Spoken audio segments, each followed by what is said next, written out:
Magandang hapon po sa ating mga kababayan.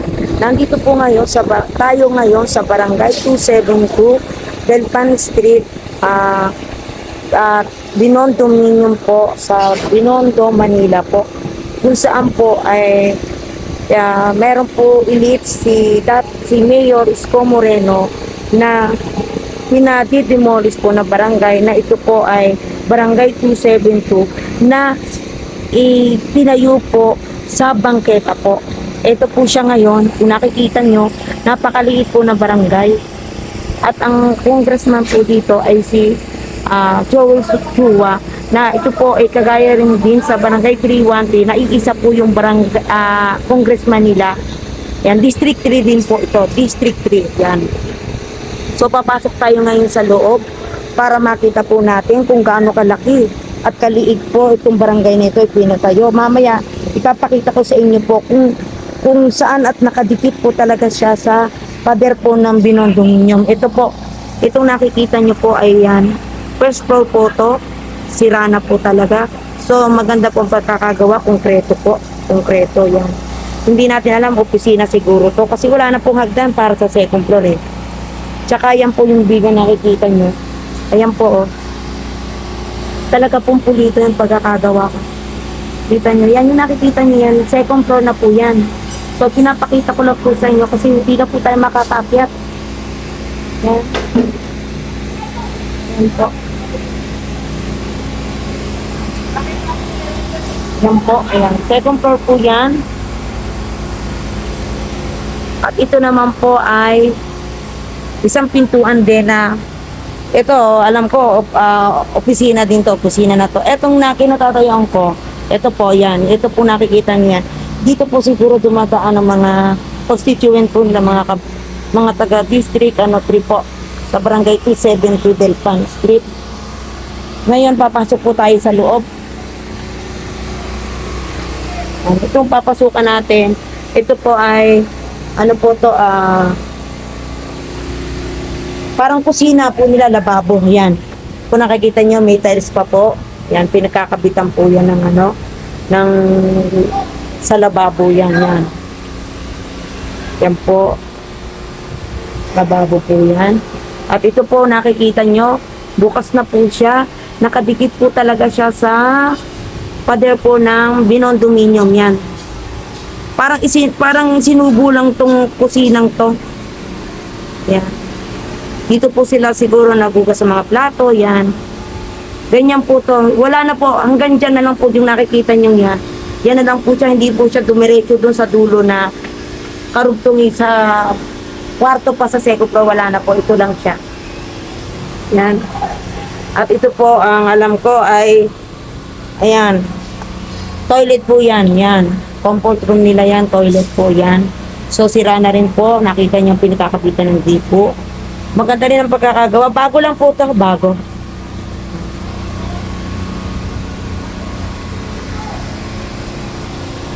Wala na po. Ito po yung susunod na i-demolish po nila. Konkreto po kasi pagkakagawa eh. Kahit po doon sa yung pinakabubong po, buhos. Wala pong alero silang ginamit. Talaga pong ano, papakita ko sa inyo mamaya kung gaano kakapal yung haligi at biga na ginawa nila. Talagang maganda. Ito, tiles po. Oh. Yan, tiles po. Ganyan po kaganda yung tiles nila na ginawa. Itong pinapakita ko sa inyo ay daanan po to ng mga tao. Bangketa po to na pinatayuan ng Barangay 272. Lalabas po tayo ha.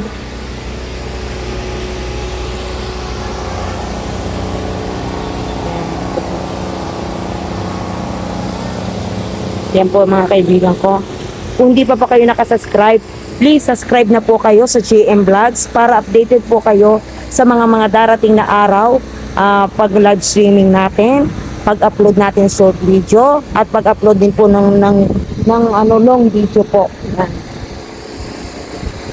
Yan. Yan, pupunta po tayo dito sa gilid.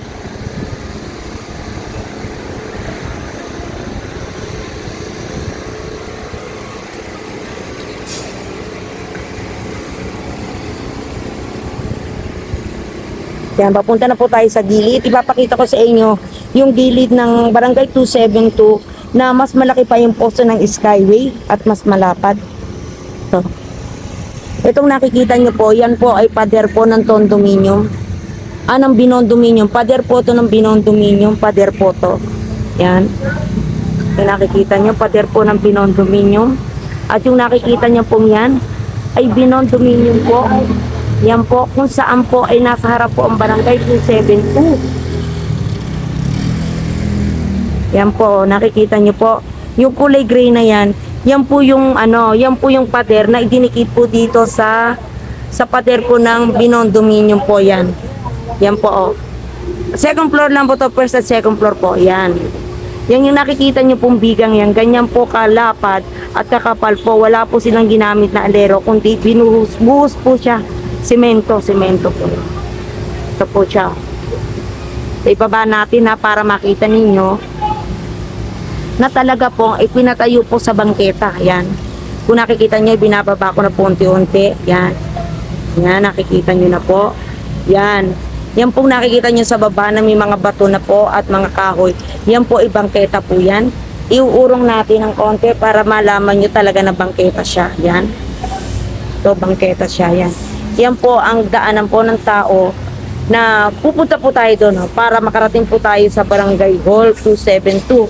Yan po, yan, yung nilalakaran natin yan ay Barangay 272.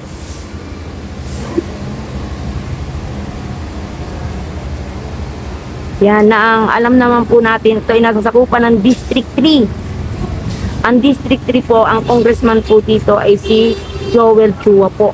Yan, kagaya po ng Barangay 313 na nasasakupan din po ni Congressman Joel Chua na itinayo po sa Barangay 314. Ito naman po makikita nyo habang bumababa yung camera ko. Makikita nyo kulay yellow lane.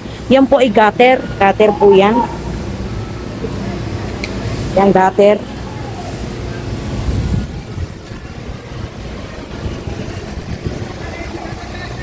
Yan gutter po yan. Ibalik natin. At makikita nyo, ultimong gutter eh, yun na po lang talagang espasyo.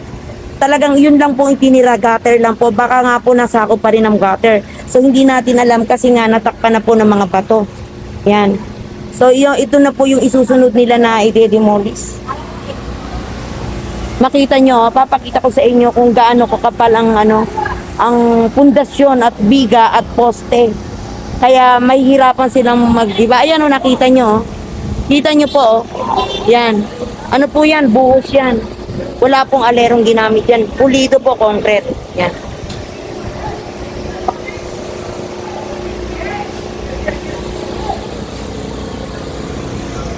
Yan yung nakikita nyong yung makapal na gray.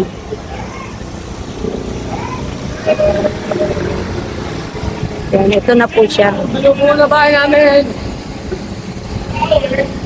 Yan, ito na po siya. Yan, yan na po ang barangay.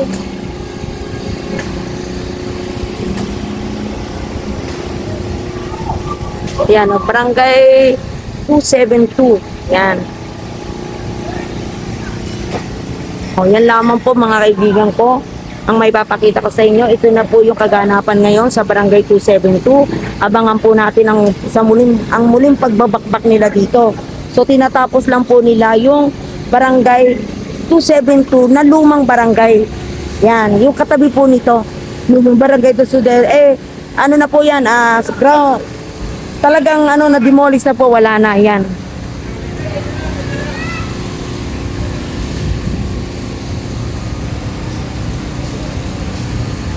Ayan lamang po, maraming salamat po sa ating mga kababayan ko ha. Kung di pa po kayo nakasubscribe, please subscribe na po kayo kay JM Vlogs para updated po kayo sa mga videos at live streaming at yan ang mga ina-upload natin.